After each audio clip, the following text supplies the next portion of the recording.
মানুষ বলা যায় মানুষ হতাশ হয়েছে, মানুষ ক্ষুব্ধও হয়েছে।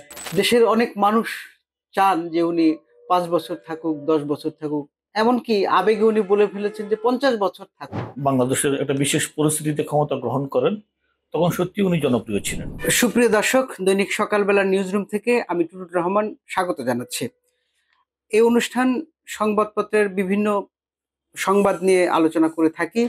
আজকে আমাদের সঙ্গে একজন নতুন অতিথি রয়েছেন, বিশিষ্ট রাজনীতিবিদ এবং সমাজসেবক খন্দকার শরীফ। শরীফ, আপনাকে স্বাগত জানাচ্ছি। ধন্যবাদ। আমি সকালবেলার এই আয়োজনকে ধন্যবাদ জানাচ্ছি এবং আশা করি এটা দর্শক প্রিয় হবে এবং এই সকালবেলার এই আয়োজনটি সফল হবে। জি, আমরা আজকে আহ, প্রধান উপদেষ্টা জানেন যে জাতিসংঘের 80তম অধিবেশনে যোগ দিতে এখন নিউ ইয়র্কে রয়েছেন। এবং গতকাল বিদেশি একটি গণমাধ্যমকে দেয়া এক সাক্ষাৎকারে উনি বেশ কিছু মন্তব্য করেছেন। প্রথমত উনি বলেছেন যে আহ, দেশের অনেক মানুষ চান যে উনি 5 বছর থাকুক, 10 বছর থাকুক, এমনকি আবেগে উনি বলে ফেলেছেন যে 50 বছর থাকুক, এমন কথা বলেছেন। এটি একটি প্রসঙ্গ। আরেকটি প্রসঙ্গ, উনি বলেছেন যে আওয়ামী লীগকে নিষিদ্ধ করা হয়নি, আওয়ামী লীগের কার্যক্রম নিষিদ্ধ আছে, যে কোনো সময় এই নিষেধাজ্ঞা উঠে যেতে পারে। এই দুটি বিষয়ে আপনার ছোট করে মন্তব্য জানতে চাই।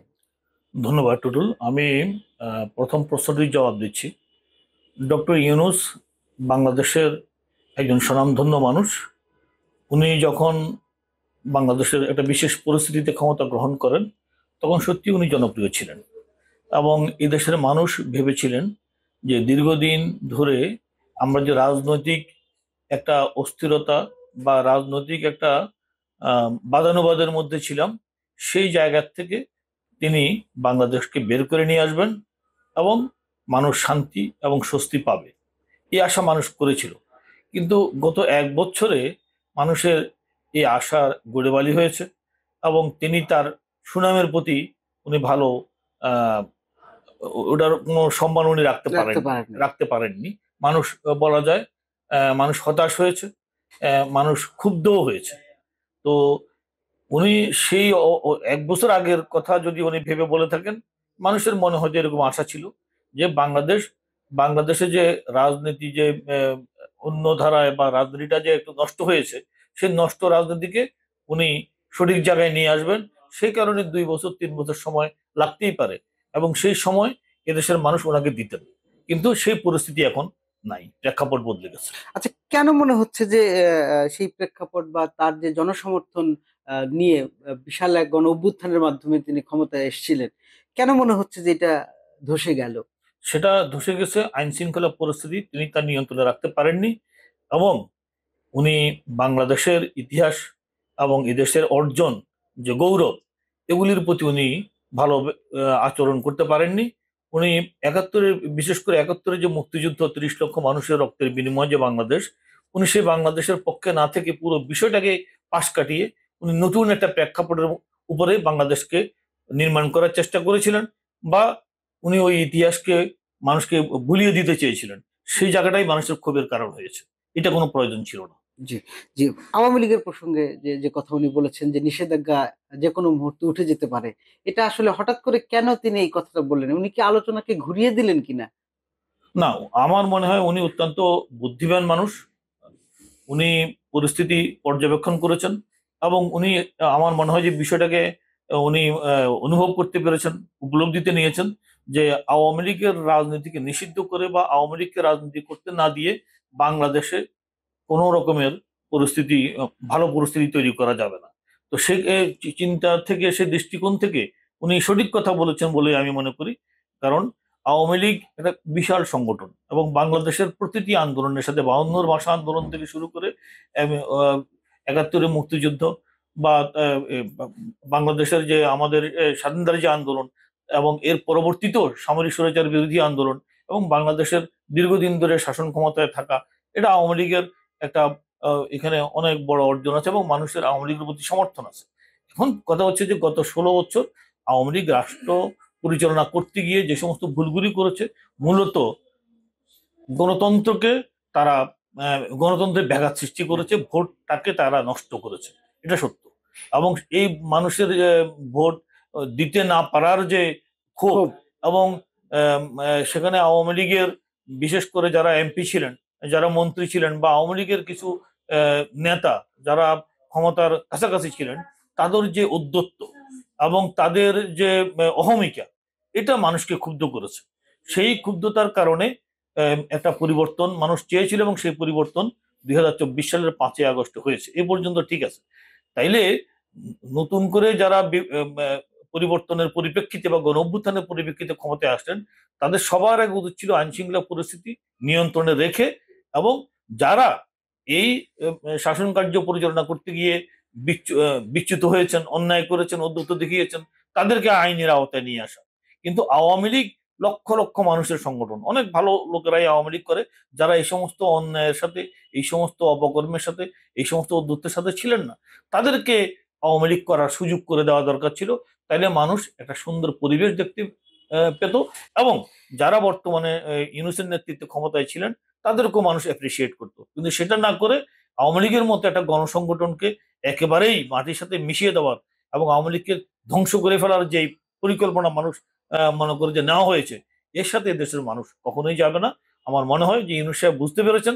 আমি তাকে ধন্যবাদ জানাই। যদি সত্যি তুমি এটা মনে করে থাকেন, দ্রুত আওয়ামী লীগ উপর থেকে নিষেধাজ্ঞা ও প্রত্যাহার করে, এবং প্রকৃত আওয়ামী লীগের যারা জনপ্রিয় মানুষ, তাদেরকে রাজনীতি করার সুযোগ করে দেওয়া উচিত। যেমন এই যে নুরুল মজিদ হুমায়ুন সাহেব আওয়ামী লীগের আমলে শিল্পমন্ত্রী ছিলেন, কোনো দোষে তো তার ছিল না। তাকে জেলখানায় বন্দি করে রাখা হয়েছে, তাকে চিকিৎসার সুযোগ পর্যন্ত দেওয়া হয়নি, তিনি একরকম বিনা চিকিৎসা মারা গেলেন। এবং মৃত নুরুল মজিদ হুমায়ুন সাহেবের লাশের হাত থেকে হ্যান্ডকাপ পর্যন্ত খোলা হয়নি, এবং তার জানাজা করার জন্য কোন রকমের প্রচারণা করতে দেওয়া হয়নি, তারপরে সেখানে লক্ষাধিক লোক হয়েছে। এগুলি তো, এই সিগন্যাল, এগুলি মানুষ কি মেসেজ দেয়?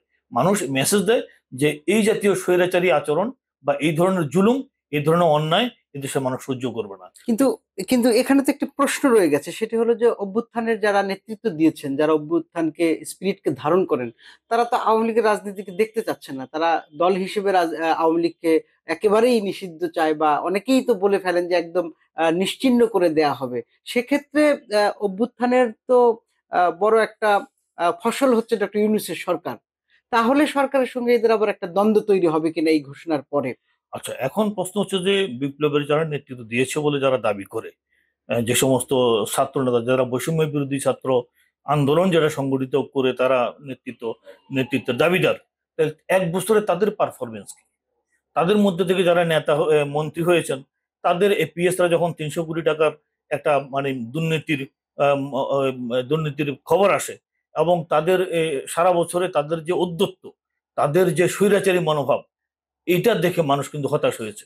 তারা যদি 5ই আগস্টে সরকারের পতনের পরে 6ই আগস্টে যদি ঢাকা বিশ্ববিদ্যালয়ে গিয়ে হাত উঁচা করে যদি বলতো, শপথ নিত যে আমরা এই আন্দোলনের নেতৃত্ব দিয়েছি, আজকে আমরা দুর্নীতির বিরুদ্ধে আমরা জয়লাভ করেছি এবং স্বৈরাচারের বিরুদ্ধে জয়লাভ করেছি, আমরা কোনো অন্যায় করব না, আমরা কাউকে অন্যায় করতেও দেবো না, আমরা একটা সুন্দর বাংলাদেশ তৈরি করব, এবং আমরা আমাদের জীবন এই বাংলাদেশের জন্য উৎসর্গ করব, এই কথা বললে আজকে তাদের কথা বলাটা জাস্টিফাইড হতো। এখন তাদেরকে তো আমরা মনে করি যে স্বৈরাচার, জনগণ মনে করে এরা স্বৈরাচার, এবং এরা বাচ্চা বাচ্চা ছেলে, তাদের কথাবার্তা শুনলে তাদেরকে বেয়াদব ছাড়া তো আর কিছুই মনে হয় না।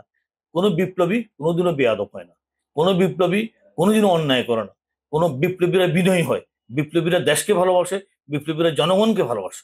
জি, জি। অসংখ্য ধন্যবাদ।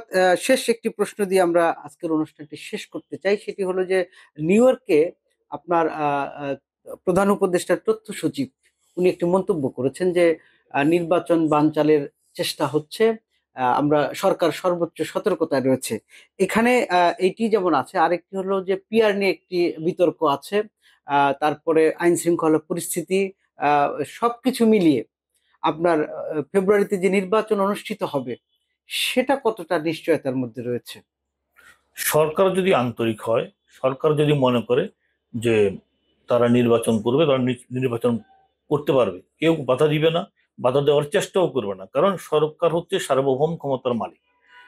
এই সমস্ত কথাবার্তাগুলি হচ্ছে এক ধরনের আহ, বাতুলতা আমি মনে করি, এবং এগুলি ওনারা বলতে পারেন যদি তাদের মনের মধ্যে কোনো রকমের আহ, দুষ্টমি থেকে থাকে, বা তারা যদি মনে করেন যে তারা নির্বাচন করবেন না, তাইলে এই কথা আসতে পারে। কিন্তু সরকার যদি অ্যাডামেন্ট থাকে যে ওনারা ফেব্রুয়ারি মাসে নির্বাচন করবে, তাহলে সরকার নির্বাচন করতে পারবে। আর পিআর সিস্টেম যেটা, পিআর সিস্টেমটা এখন পর্যন্ত আমাদের দেশে প্রযোজ্য হবে বলে মনে হয় না। কারণ হচ্ছে যে এটা উন্নত দেশে প্রচলিত আছে। বাংলাদেশের মানুষ মার্কা দেখে ভোট দেয় এখনো। তো এখন আমাদের দেশের মানুষ ভোট দিতে চায়, ভোট দিয়ে তারা তাদের যে প্রতিনিধিকে তারা ভালোবাসবে বা যে যে যে প্রতিনিধিকে তারা উপযুক্ত মনে করবে তাদেরকে ভোট দিয়ে তারা নির্বাচিত করবে। এবং রাজনৈতিক সরকার ক্ষমতায় অধিষ্ঠিত হয়ে আমি মনে করি যে তারা সরকার চালাবে। জনগণ এটাই চায়। এখন পিয়ার পদ্ধতি এখনো আমাদের এখানে জাস্টিফাইড হবে না। আমাদেরকে ওই আগে যেভাবেই আমাদের নির্বাচনগুলি অনুষ্ঠিত হয়েছে সেভাবেই আমাদের নির্বাচনগুলি অনুষ্ঠিত করা উচিত। তাহলে পরে ক্ষমতার যদি পট পরিবর্তন হয়, রাজনৈতিক দল ক্ষমতায় আসে, তাহলে অনেকাংশে আমাদের এখানে যে অরাজকতা তৈরি হয়েছে, অরাজকতা চলছে, রাজনৈতিক শূন্যতা চলছে, এটাই। এটা ঠিক হয়ে যাবে। জি, অসংখ্য ধন্যবাদ আমাদেরকে সময় দেওয়ার জন্য। ধন্যবাদ টুটুল, ধন্যবাদ। জি, দর্শক, এই ছিল আজকের নিউজ রুম। আগামী দিন আবার এই সময় আবার নতুন কোনো অতিথির সঙ্গে আবার দেখা হবে। সে পর্যন্ত ভালো থাকবেন। সকলকে ধন্যবাদ।